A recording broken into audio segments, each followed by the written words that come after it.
இந்தியாவோட யூஎஸோட சிஸ்டம் ரொம்ப ஸ்ட்ராங்கானது. அங்கே வந்து இங்கே மல்டி பார்ட்டி சிஸ்டம், அங்கே 2 பார்ட்டி சிஸ்டம் தான் அப்படின்னு பார்க்குறோம். அப்படி இருக்கும்போது ட்ரம்ப் அங்கே தேர்ந்தெடுக்கப்படுவதற்கும் இங்கே பல கட்சி ஜனநாயகத்தை ஒருத்தர் தேர்ந்தெடுக்கப்படுவதும் இங்கே கஷ்டம். ஏன் திணறாங்கன்னா இங்க வந்து நீங்க சொன்ன மாதிரி மல்டி பார்ட்டி சிஸ்டம். சோ யாராவது ஒருத்தர் இப்ப பாருங்க மம்தா வந்து அங்க அடிக்கிறாங்கல்ல, இடியா இருந்தாலும் வெளியே போன்றாங்கல்ல, அந்த மாதிரி அங்க பண்ண முடியாது. அங்க 2 பார்ட்டி தான்.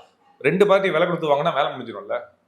ஓகே, அவ்வளவுதானே. இப்போ காங்கிரஸ்ல இருந்து இப்ப என்ன பண்ணாங்க, இப்ப இந்த வெனிசுவேலா மேட்டருக்கு இப்போ ஒரு பில்லு பாஸ் பண்ணாங்க. இப்போ இந்த நாள் அந்த பில்ல என்ன பாஸ் பண்றாங்கன்னா, பிரசிடென்ட் இனிமே இன்னொரு இடத்துல வாருக்கு போகணும்னா எங்க கிட்ட நீங்க ஒப்புதல் வாங்கிக்கணுங்கிறாங்க காங்கிரஸ்.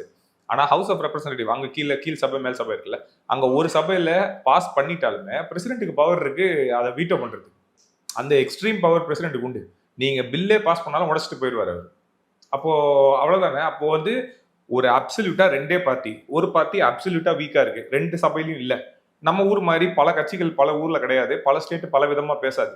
ஒரே இதுதான், ஒரு டெமோக்ராட் ஒரு ரிபப்ளிகன் ஃபுல்லா என் கையில இருக்கு, டெமோக்ராட் ஃபுல்லா வீக்கா இருக்கு. என்ன பண்ண முடியும்?